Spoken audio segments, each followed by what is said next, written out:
boa tarde ou boa noite, né? Dependendo da hora que você vai ver esse vídeo. A gente vai continuar, na verdade, o assunto que a gente está falando sobre a Índia. Aí a gente vai identificar alguns pontos com o nosso país. Primeiro, índios, como assim índios?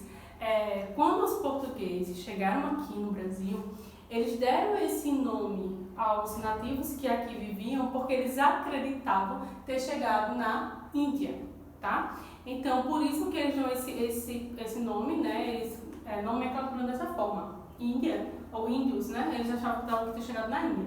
Aí a questão das colônias, como assim? Outra característica que vai nos semelhar, que por muito tempo ainda foi colônias britânicas.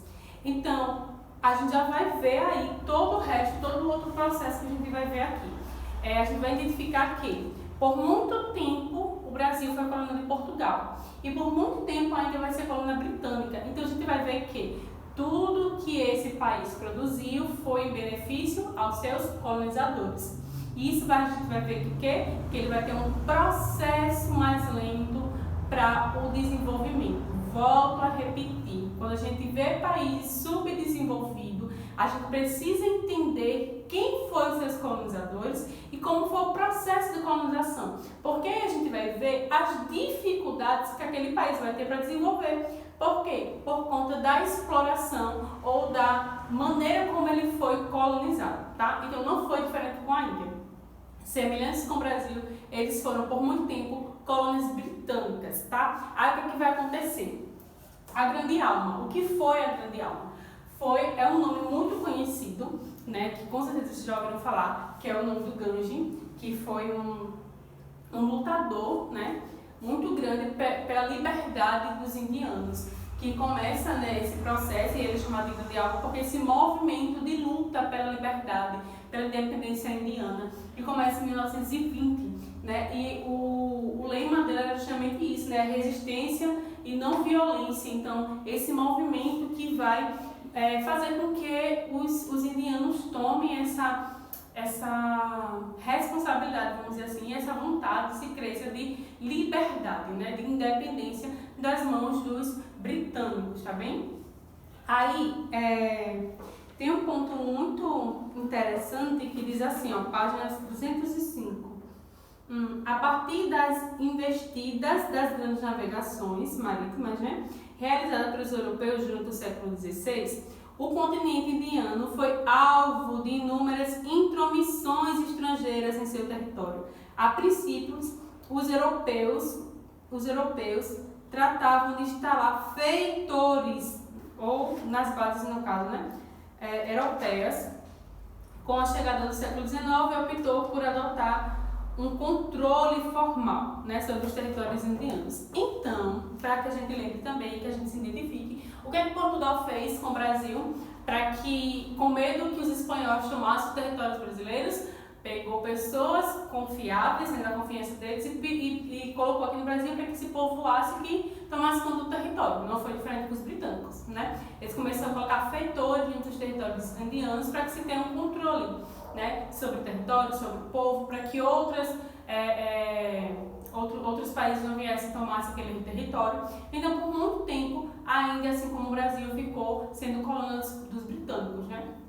E esses interesses, justamente, como a gente vai ver, por questões de matéria-prima, né, de mão de obra barata, todas essas questões, né, recursos naturais, assim como foi com o Brasil, era com as Índias, com a Índia, principalmente porque o intuito dos portugueses e dos espanhóis ao sair, né, na navegação marítima era chegar na Índia, né? Achou o Brasil assim por acaso, né, na sorte, vamos dizer assim. Mas o intuito dele era chegar na Índia, por isso que nomes índios que foram dados aos nativos brasileiros.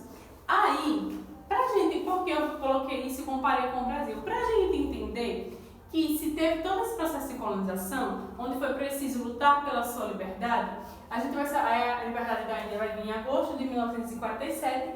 Quando a gente for falar do setor agrário, a gente vai saber que o quê? Um setor com dificuldades, com problemas de desenvolvimento, né, com falta de estrutura, de infraestrutura, de qualidade de vida, tudo que um país que vai sofrer por tantos anos sendo colônia de outro, vai ter, né? Então, por isso que o setor agrário vai se ter uma dificuldade muito grande de desenvolvimento e a população também na questão social, tá bem?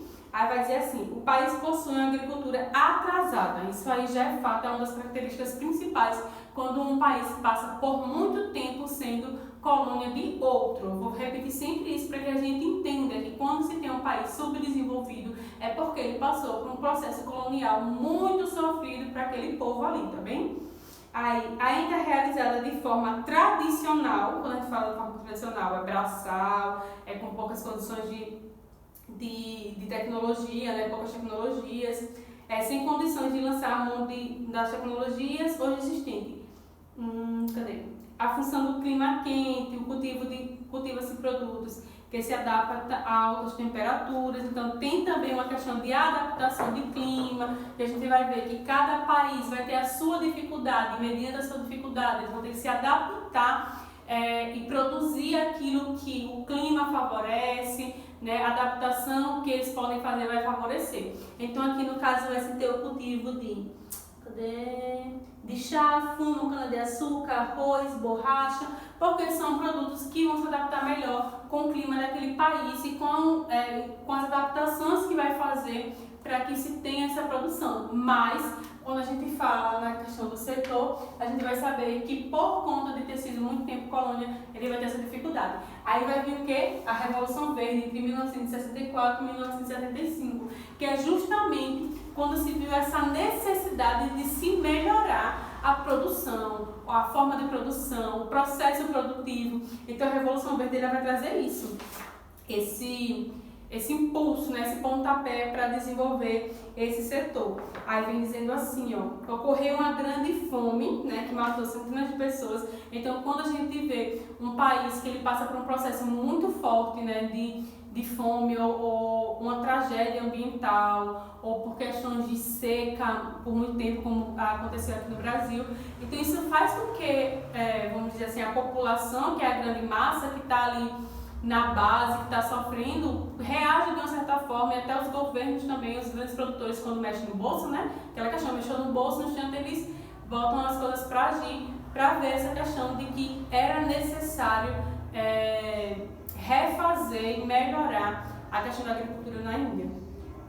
Esse fenômeno, juntamente com o elevado crescimento demográfico, mobilizou o governo indiano a tomar uma firme decisão de modernizar sua agricultura, assim como aconteceu com o México, com o Chile. Então, o que é que vai acontecer?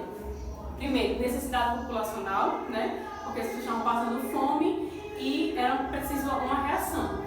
E a questão do crescimento demográfico. Então, as pessoas estavam crescendo, não tinha espaço suficiente, a questão urbana também não estava suportando, a rural também não, então estava aquele caos. Então, precisamos focar no quê? Na melhoria para que isso continue, né? Então, quando se tem essa necessidade, que a gente precisa melhorar, a gente precisa sobreviver, isso vai acontecer porque haja essa questão de aprimoramento, tá bem? Então, isso vai acontecer na Índia, tá? Isso vai ser chamado de Revolução Verde, quando viu realmente a necessidade de modernização. Por que modernização? Para a questão de industrializar, né? Acho que é esse o nome certo, modernização e industrialização do processo agrícola, porque era um processo muito atrasado, muito rudimentar, lá nas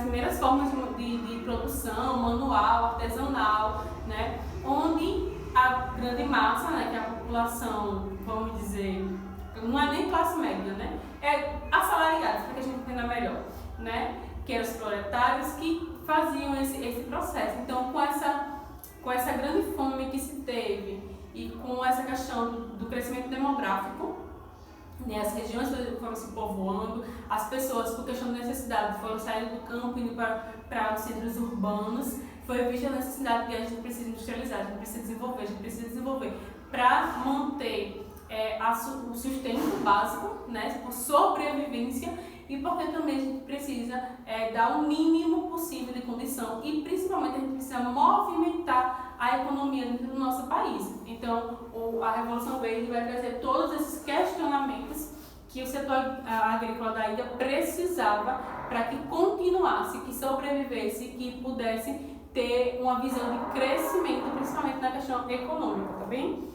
Então, é mais ou menos isso. No outro vídeo a gente vai ver mais sobre o setor industrial, como foi depois desse choque, né, de vocês precisam reagir, vocês precisam se modernizar, como foi que esse processo industrial foi acontecendo, tá bem? Então aqui era só para que a gente entendesse, né, comparando com o que a gente viveu também, sendo colônia de Portugal por muito tempo, como foi esse processo indiano, praticamente muito parecido, praticamente igual, que nessa questão de ter sido muito tempo colônia dos britânicos, foi muito tempo perdido, que vai atrasar o desenvolvimento indiano, que vai trazer todo o caos da questão econômica e social também, tá bem? Assim como a gente viveu sendo colônia de Portugal, os indianos vão viver sendo colônia por muito tempo dos britânicos. Aí vai ver todos os movimentos que o Gandhi vem trazer por essa luta, por essa liberdade, que só vai ser realmente declarada independência em 15 de agosto de 1947, tá bem? Qualquer dúvida, qualquer coisa, pergunte, por favor, não deixem questões em branco. Eu estou pedindo isso em todo o vídeo, porque vocês precisam se esforçar um pouquinho mais para responder as questões. Se tiver alguma dúvida, é só falar que a gente vai ter da melhor forma possível. Vocês conseguem responder tranquilamente as questões a partir da página 205, tá? A 208. A 208. E qualquer dúvida, a gente vai ter da melhor forma possível, tá? Até o próximo vídeo.